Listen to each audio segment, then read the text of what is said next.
As Olimpíadas tiveram início na cidade de Olímpia, na Grécia Antiga, e os participantes realizavam essas competições para homenagear o deus Zeus.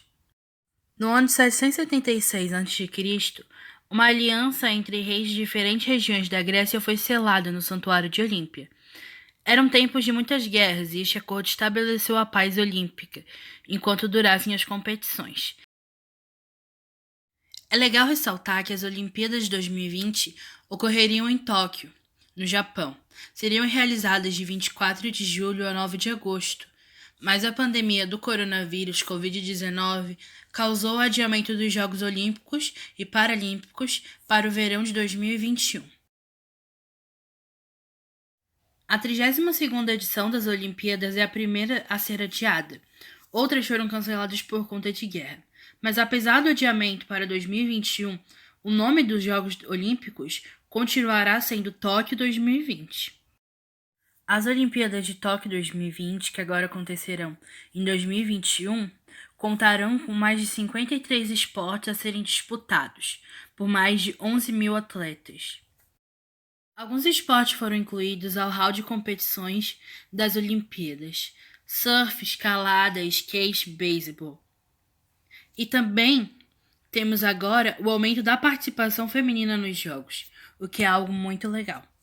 Agora vamos falar de alguns esportes que estarão disponíveis nas Olimpíadas de Tóquio. Natação. Natação é um esporte aquático onde você precisa movimentar seus músculos e articulações de forma rápida para poder vencer. A modalidade traz diversos benefícios, dentre eles a recuperação de atrofia musculares e uma chance mínima de lesões, já que a água alivia os impactos, mas lembrando que é necessário sempre manter uma dieta equilibrada para ter um corpo saudável, já que a natação exige muita disposição de energia. Há registros que mostram que este esporte olímpico teria iniciado sua prática ainda no Egito, há 2.500 anos antes de Cristo. Dentre as modalidades da natação estão o nado crawl, nado de costas, borboleta e de peito. Nado crawl. Ele é o mais praticado entre os praticantes do esporte, pois seus movimentos são mais velozes. O nadador faz movimentos circulares para frente com os braços e alterna entre o seu braço esquerdo e nado de costas. O nado de costas, obviamente, é necessário que o nadador esteja virado para cima e que esteja fazendo movimentos circulares com os braços, jogando-os para trás. As pernas também devem seguir esse ritmo sincronizado, movendo-se simultaneamente. Nado borboleta. Nessa modalidade, os atletas impulsionam seus braços para frente, como se estivessem mergulhando, e precisam alternar os movimentos para cima e para baixo com os pés juntos. Nado de peito. O nado de peito é a modalidade mais antiga dentre as registradas. O atleta deve nadar com o peito para a água, empurrando seu braço para frente e depois os abrindo, e o mesmo movimento com as pernas.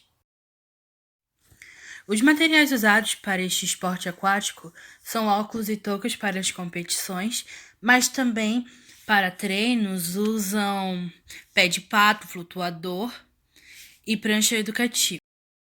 Em competições, os óculos e toucas são necessários, pois trazem conforto ao esportista e protegem os olhos e fios de cabelo. O avanço tecnológico chegou e chegou com tudo. Legal, né? Os estilos de nado borboleta, costas, peito e livre são verificados por um computador, e ele diz quantas voltas você deu. Elas reproduzem em alta definição as imagens e são posicionadas em cada raia ao lado oposto da chegada. Tem até contagem regressiva, dizendo quantas voltas faltam para cada atleta terminar. Os locais onde se treinam são principalmente em piscinas extensas e que tenham a assistência de um professor por perto. Em competições, os locais tendem a ser em grandes ginásios de natação, que oferecem todo o equipamento de competição adequado. Agora a pergunta que não quer calar. O que a natação teria em comum com a física? Simples. Um fato muito importante é que a nossa habilidade em flutuar vem da física, e para saber se um objeto vai ou não flutuar, é necessário saber a densidade. Um objeto mais denso que a água irá afundar e o mais leve irá flutuar. Essa questão está ligada a Arquimedes, que dizia: qualquer corpo mergulhado na água perde uma parte de seu peso igual ao peso do volume de água que desloca. Com objetos menos densos que a água, ele ficaria submerso e isso facilita ele se deslocar. Ou seja, toda essa situação ajuda o nadador a flutuar dentro da água. Existem várias versões de como o rugby teria surgido. Sua primeira teoria é que ela nasceu após uma jogada irregular de William Ellis, após uma partida de futebol em um colégio chamado rugby. Porém, só após a morte de William que o esporte entrou em evidência. Ainda no século XX, o rugby foi em 4 das 7 edições que tiveram, mas em sua última, no ano de 1924, o comitê resolveu retirá-lo do catálogo de competições. Então, em 2009, acontece uma reunião onde eles admitem a reentrada do esporte em 2016. O rugby é um esporte mais complexo para explicar e muito fácil de confundir, pois existem duas modalidades do rugby que incluem regras diferentes, mas ainda assim com a mesma essência. O Rugby Union e o Rugby League são as duas modalidades, mas existem ao redor do mundo vários jogos de rugby adaptados, como de areia, touch, tag, que são formas de jogar com menos contato físico. Além disso, o rugby pode ser jogado sobre a neve, mas não sobre o concreto, né? Já que no concreto tem mais facilidade de lesionar os jogadores. O Union é o rugby mais comum de se jogar ao redor do mundo, inclusive é o que se treina aqui no Brasil. E dentro dele existem duas modalidades. Uma tradicional, que é composta de 15 jogadores de cada lado do campo, e outra é o jogo reduzido, que se joga com 7 pessoas, que é mais conhecido como Rugby 7. Os jogadores na modalidade de 15 têm 2 tempos de duração de 40 minutos, e no 7-a-side, ou apenas 7, a partida dura 2 tempos com 7 minutos. A pontuação do Union pro Loud vai mudar, mas de qualquer forma os dois existem 4 jeitos de adquirir ponto, né? No Rugby Union tu pode ganhar pontos por try, conversão, drop goal e penalidade, né? O try é marcado quando o jogador fixa a bola com a mão na área depois da linha do in goal e é a forma mais comum de pontuar, vale 5 pontos. O conversão é após marcar o try, a equipe tem o direito de tentar passar a bola por cima da trave entre os postes e valem 2 pontos. Drop goal é a tentativa de fazer a bola passar por Rugby League. Menos conhecido que o Rugby Union, o League é composto de 2 equipes com 13 jogadores. O jogo é realizado em 2 tempos de 40 minutos. O League conta também com 2 partidas menores, tipo 7-a-side. Mas, nesse caso, são 2 equipes compostas de 9 participantes, que se chama Rugby League 9, e é composto de 2 tempos com 9 minutos.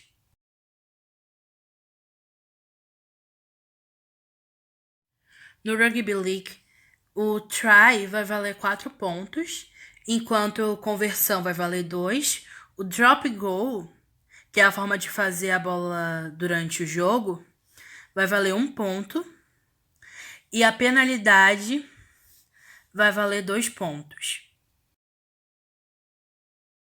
Como o rugby usa muita força, é necessário o uso de proteções flexíveis. Eles usam chuteiras com travas maiores, shorts curtos, camisas frescas. Usam também uma caneleira para auxiliar na circulação. Usam mordedor para proteger os dentes e às vezes eles utilizam o scrum cap, que traduzido seria boné de luta, que mais precisamente é um chapéu usado para proteger a cabeça dos possíveis pancados durante a partida, né? E o principal material seria a famosa bola oval.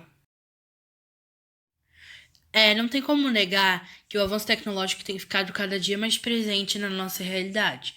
Agora, nos jogos de rugby, Os árbitros são auxiliados com sistema de comunicação para assim não perder nenhum detalhe, fazendo o jogo mais justo possível. O modo como os treinos ocorrem mudaram também, e é mais fácil agora de poder auxiliar os jogadores a serem o mais saudável possível e sofrerem menos lesões durante os treinos, né? Copa, circuito e Olimpíadas são onde podemos ver as competições de rugby.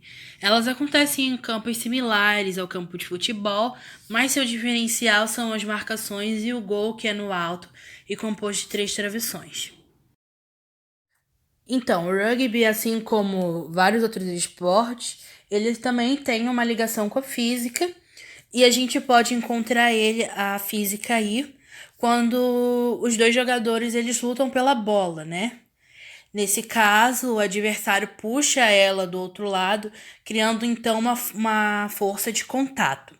A gente também pode presenciar ali uma ação e reação, pois o ato de chutar a bola começa com a ação de você chutar a bola, no caso, em uma determinada força X, e a bola então sofre uma reação de partir do seu repouso para uma aceleração e força X, chegando no outro lado. Polo aquático. O polo aquático é um desporto coletivo semelhante no princípio básico do handebol. As equipes devem tentar jogar a bola dentro da baliza adversária defendida pelo guarda-redes, mas é praticado dentro de uma piscina. Há uma semelhança bem grande com o futebol. Equipamentos: toucas. Os jogadores usam toucas de pano com proteções para as orelhas, sendo que uma equipe usa toucas brancas e a outra usa toucas azuis. As toucas dos guardas-redes são vermelhas, para identificá-los. A touca 13 é conferida a propriedade especial de ter modelos de linha azul ou branco e de baliza, pois o jogador da touca número 13 é também o guarda-redes de reserva da equipe e pode jogar na linha ou na baliza. A tecnologia está presente na revisão de lances através da análise de vídeo e a adoção da tecnologia na linha do gol, como estão presentes ultimamente desde 2018. O polo aquático em uma tentativa de manter a relevância da modalidade, o mais antigo esporte por equipes a fazer parte do programa olímpico. A Federação Internacional de Natação, a FINA, órgão regulador de esportes aquáticos, explicou que o monitoramento do vídeo poderá identificar e punir incidentes de brutalidade ou violência extrema, que não forem observados pela arbitragem ou não devidamente punidos. O sistema também pode ser usado para decidir quando a bola cruza a linha do gol. Como a física explica o polo aquático? Antes de falarmos do esporte polo aquático, precisamos saber como conseguimos boiar ou flutuar na água.